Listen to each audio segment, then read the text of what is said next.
मित्रांनो, तुमचं पुन्हा एकदा GB स्टोरी टेलर या यूट्यूब चॅनलवर स्वागत आहे। आजच्या आपल्या गोष्टीचं नाव आहे सोसायटी घर, लेखक रवींद्र दिवटे। पण गोष्ट सुरू करण्याआधी जर कोणी या चॅनलवर पहिल्यांदाच आलेले असाल तर त्यांनी या चॅनलला सबस्क्राइब करायला विसरू नका। चला तर मग अजिबात वेळ न घालवता गोष्टीला सुरुवात करूया।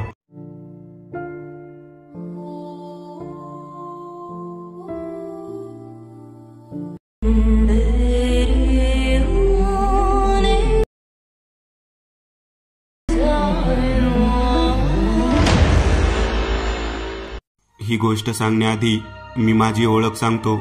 माझे नाव निखिल आहे।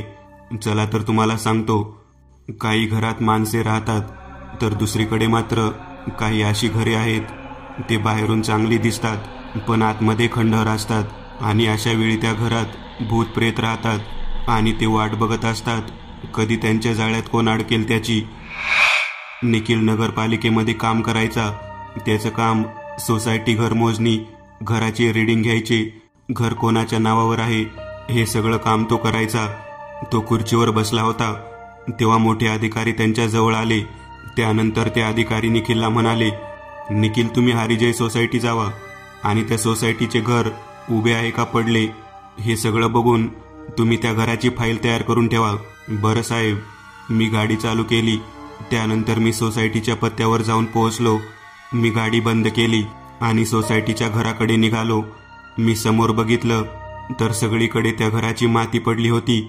घराचे बांधकाम मातीत झाले होते। 59 वर्ष जुनी सोसायटी होती म्हणून मी फोन काढून घराचे फोटो काढले। नंतर आतमध्ये जाऊ लागलो। माझ्यावरून एक दगड खाली पडला।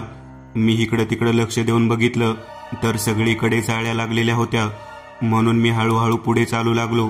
मी फोन काढून फोटो काढले, नंतर रीडिंग घेतले म्हणजे जागा किती मोठी आहे, जागेचे बांधकाम कसं आहे, मी हे सगळं माहिती मी फाईलमध्ये लिहिली।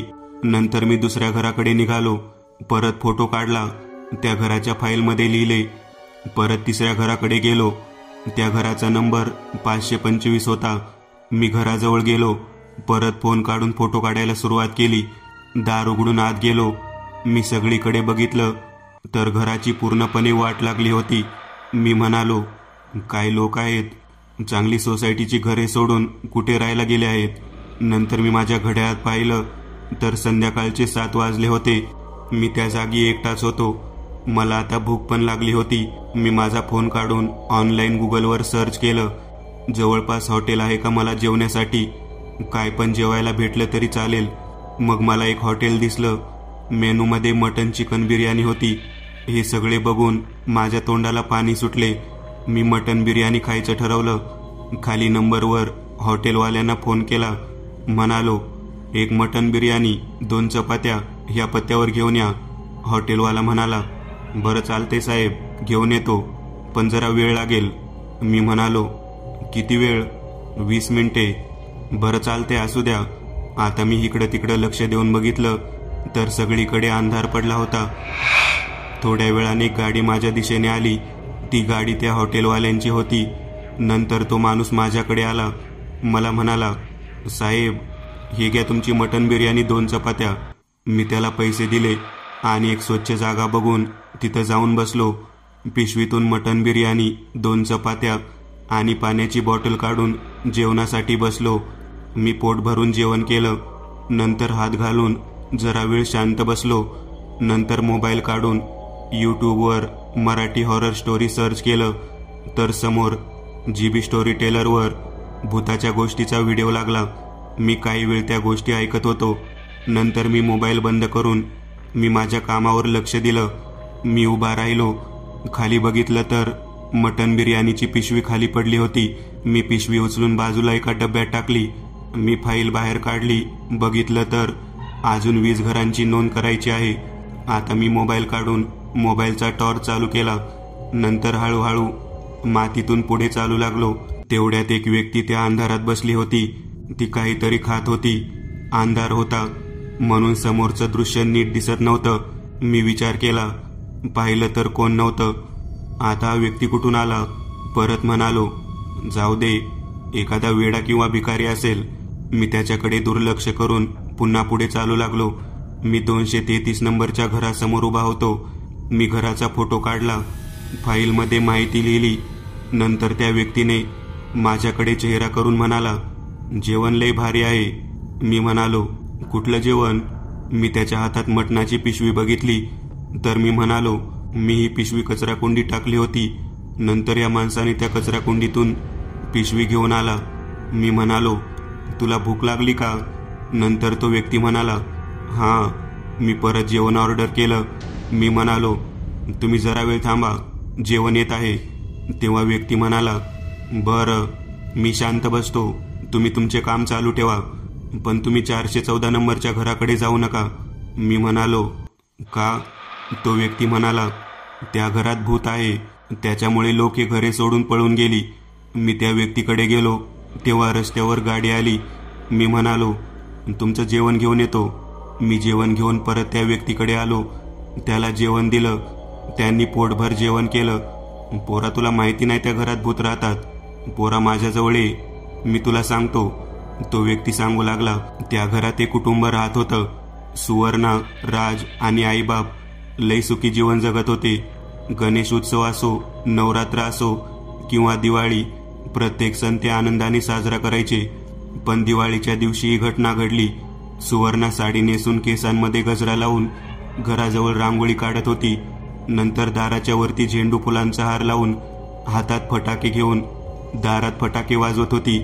राज म्हणजे सुवर्णाचा नवरा, त्याने घरात जाऊन गॅसवरती दूध तापायला ठेवलं आणि बाहेर सगळेजण दिवाळी फटाके वाजवून फराळ एकमेकाला देऊन साजरी करत होती. सगळीकडेच आनंद होता.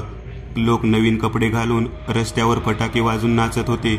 लहान मुले पण हातात लाडू घेऊन त्या लोकांना बघून लाडू खात होते. नंतर थोड्या वेळाने राज घरात जाऊन घाईघाईत गॅसजवळ गेला. त्याने गॅसचे बटन बंद केलं, पण सिलेंडर बंद करायला विसरून गेला. नंतर एक शेजारचा लहान सनी घरात आला. त्याने नकळत गॅसचे बटन फिरवायला लागला. तेव्हा त्याच्या आईने त्याला आवाज दिला. तो घरातून बाहेर निघून गेला, पण त्याने गॅसचे बटन चालू करून बाहेर त्याच्या आईकडे गेला होता. नंतर सगळ्या घरात गॅसचा वास पसरला. तेव्हा सुवर्णा, राज आणि तिच्या घरचे थोड्या वेळासाठी गावात खरेदीसाठी गेले होते. तेव्हा एक फटाका राजच्या घरात खिडकीतून आत गेला. तेव्हा मोठा आवाज आला. सिलेंडर उडाला होता.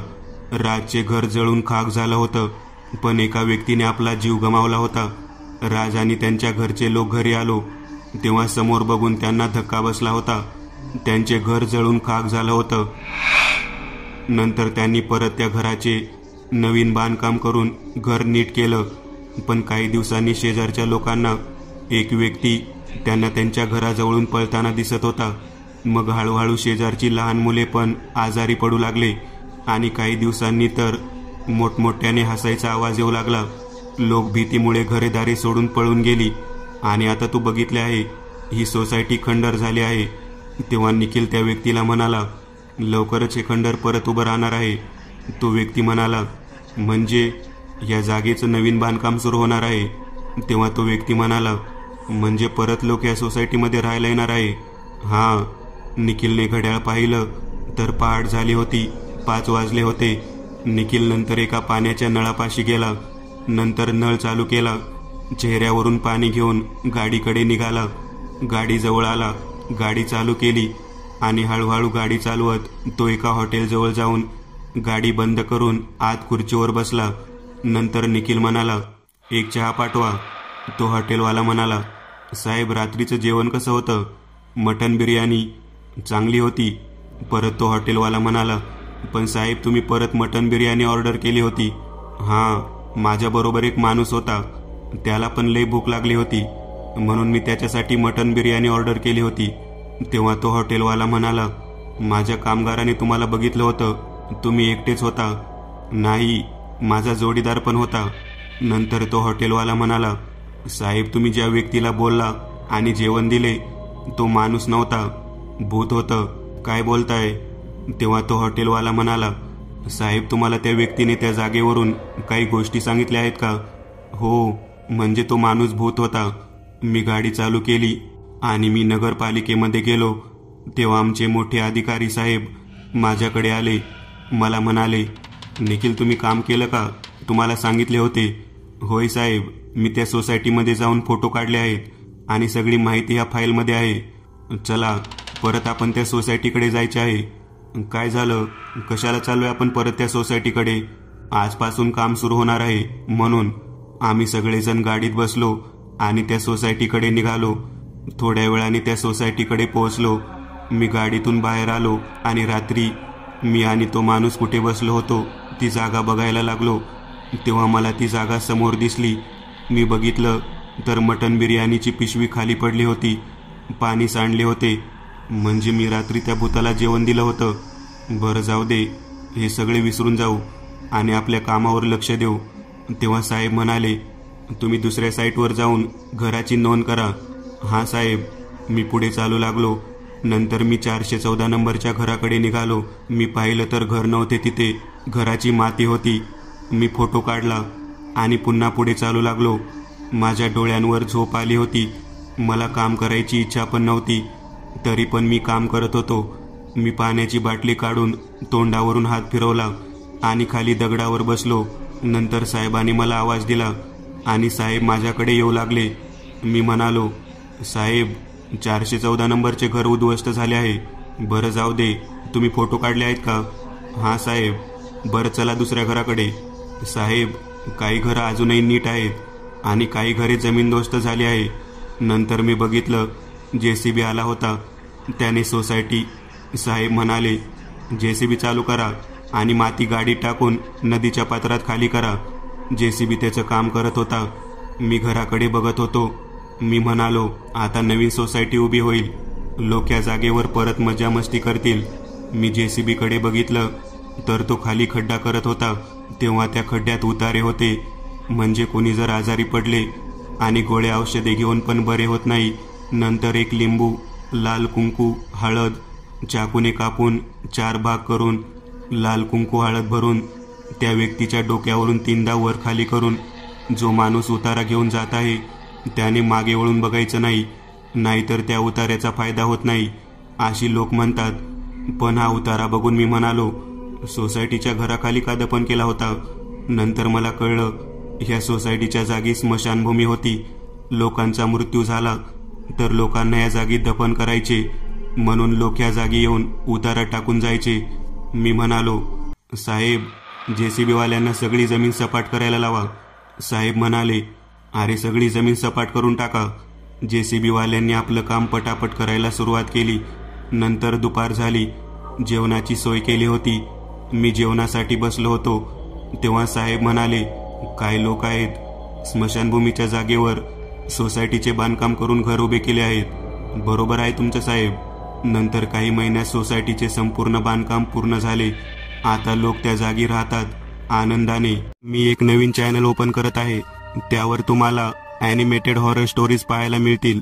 त्या चॅनलची लिंक या व्हिडिओच्या डिस्क्रिप्शन मध्ये दिलेली आहे. चॅनलला सबस्क्राईब करायला विसरू नका. मित्रांनो, आज पुरतं एवढंच. तुम्हाला जर काही गोष्ट आवडली असेल तर नक्की लाईक करा. तुमच्यापैकी बरेचसे जण व्हिडिओ लाईक न करताच पळून जातात. पण हा जर व्हिडिओ तुम्ही लाईक केला तर मला जरा बरं वाटेल आणि असेच भारी भारी व्हिडिओ बनवायची माझ्यात एनर्जी येईल. त्यामुळे नक्की लाईक करा. आणि अजूनही कोणी या चॅनलला सबस्क्राईब केलेलं नसाल तर लगेच सबस्क्राईब करून टाका. आणि बाजूची घंटी ती मात्र दाबायला विसरू नका. देवाची घंटी आहे ती. चला तर मग पुन्हा भेटूया अशीच एक आगळी वेगळी गोष्ट घेऊन पुढच्या भागात.